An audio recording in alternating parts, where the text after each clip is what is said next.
Salut. Aujourd'hui, on est le lundi 22 janvier. Alors, le 22 en tarot, c'est le fou. Le. Moi, je te dis le libre. Celui qui a fait le, le cycle complet d'évolution, qui s'est libéré de. de tout. De ses propres pensées limitantes, des limites que la société lui impose, de son passé, de ses erreurs. Et il a retrouvé une base, une solidité, une envie, une joie. Il part avec son petit baluchon, le chien qui le suit, et puis il repart dans la vie, dans le monde, mais en y mettant ses propres envies, en se mettant lui au point de départ de ce nouveau chemin, et pas le devoir imposé.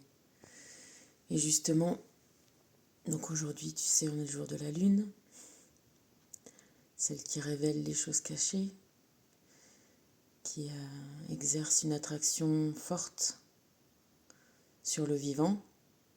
Et on a le Koan 8, qui est le Koan de la justice.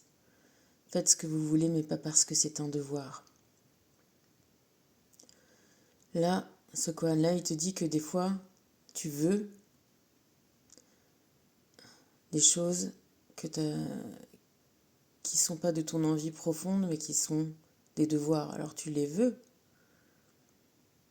mais ça vient d'une source qui n'est pas ta propre source de vie et de joie. C'est une source du devoir, des peurs, des injonctions. Alors des fois on est content de faire son devoir. Mais à ce moment-là, ça ne devient plus un devoir. Ça devient une envie. Alors aujourd'hui, les énergies divines te donnent un petit peu la méthode pour justement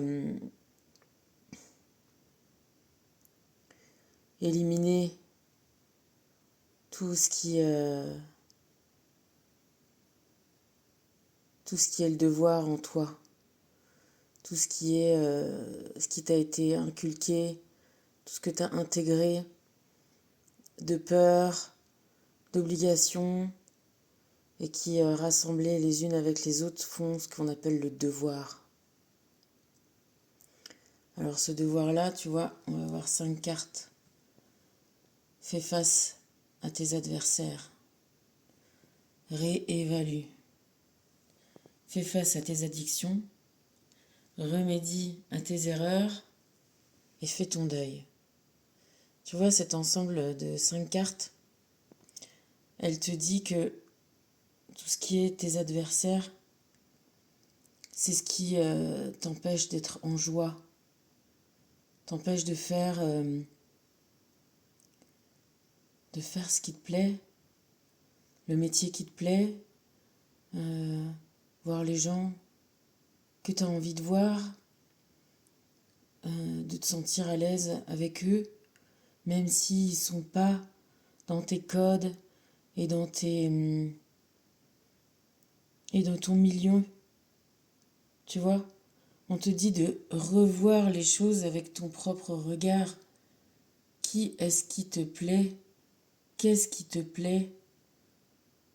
Comment toi tu te plais? Et du coup, forcément, ça t'évite de trouver des dérivatifs. Parce que, oui, quand t'as été contraint de faire toute la journée ce que t'avais pas envie de faire, de fréquenter les gens que t'avais pas envie de voir, et forcément tu t'évades. T'as besoin de t'évader. On a tous besoin de liberté, voilà, et retrouver.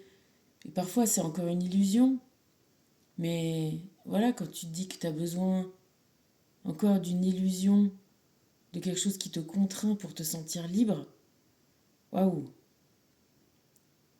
là, ça commence à être pas cool du tout. Remédier à tes erreurs, ben encore une fois, faire toutes les choses qu'on n'a pas envie de faire, ça t'amène à faire parfois des erreurs.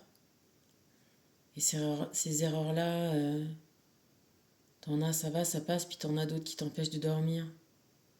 Alors s'il y en a qui t'empêchent de dormir, ben déjà essaye de t'excuser. Si c'est à toi que tu dois des excuses, ou si c'est à quelqu'un d'autre, même quelqu'un à la limite qui serait plus de ce monde, vu que y a pas de mort, les âmes, voilà, s'incarnent et puis se désincarnent. Tout le monde est toujours accessible. Donc même si tu as besoin de demander pardon à quelqu'un de décédé, eh ben écris-le, fais une lettre et brûle-la. Ou tu peux faire une discussion, parler, mais matérialise-le et fais-le. Et tu verras, tu seras libéré, ton cœur sera libéré et on a besoin, si on peut remédier à des erreurs, faut le faire. Moi, une fois, j'ai écrit à quelqu'un que je lui souhaitais pas de bonnes choses, tu sais, la colère, des ruptures, de l'amour. Et puis ça m'a tracassé, et des années après, eh ben, je me suis excusée pour ça. La personne s'en souvenait pas, heureusement, mais moi, tu vois, je m'en souvenais. Et le fait de lui demander pardon pour ça, pour cette mauvaise pensée-là, eh ben, ça m'a soulagée, ça m'a fait du bien, ça m'a libérée. Voilà, et de tout ça, faire, faire face à tout ça et en faire son deuil pour de vrai,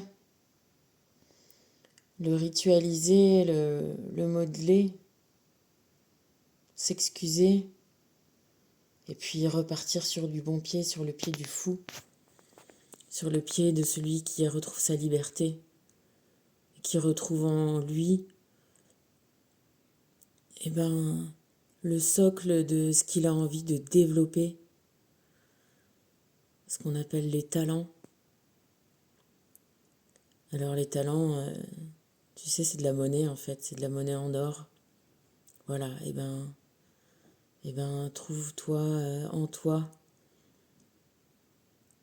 l'or et fais-le prospérer.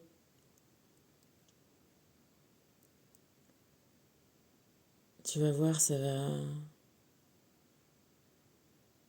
va être que du bonheur. Métatron te donne l'image du grenier qui représente ton toi supérieur. Une belle étape de la réalisation de ton être est d'arriver à élever tes énergies pour entendre la voix de ton moi supérieur. Détache-toi des possessions matérielles, des attentes et de ta résistance au changement afin d'apprécier pleinement ton existence actuelle. Même si tu es encore coincé dans un métier, dans une société qui ne te convient pas, tu peux toujours commencer par déjà y mettre toi et reprendre ta liberté doucement, doucement à toi, t'intéresser aux choses qui t'intéressent profondément, toi. Voilà, en un mot commençant, c'est encore une fois s'éliminer du regard des autres, des normes, des conventions, et aller vers petit à petit ce qui toi te fait du bien, te fait plaisir, sans te poser 10 000 questions. Voilà. Encore une fois, retrouver la joie, le plaisir. Et puis, tout simplement, si en regardant ta vie, tu trouves que tu es déjà là, à ce moment-là, vas-y, continue. Go on. Après, s'il y a certaines choses que tu as envie de regarder avec ce regard-là, dont on vient de parler, et l'univers te dit que vas-y, fais-le, réévalue, va vers ce qui te plaît. Et doucement, tu mettras en place ce qu'il faut, et l'univers est là et t'accompagne. Allez, bisous.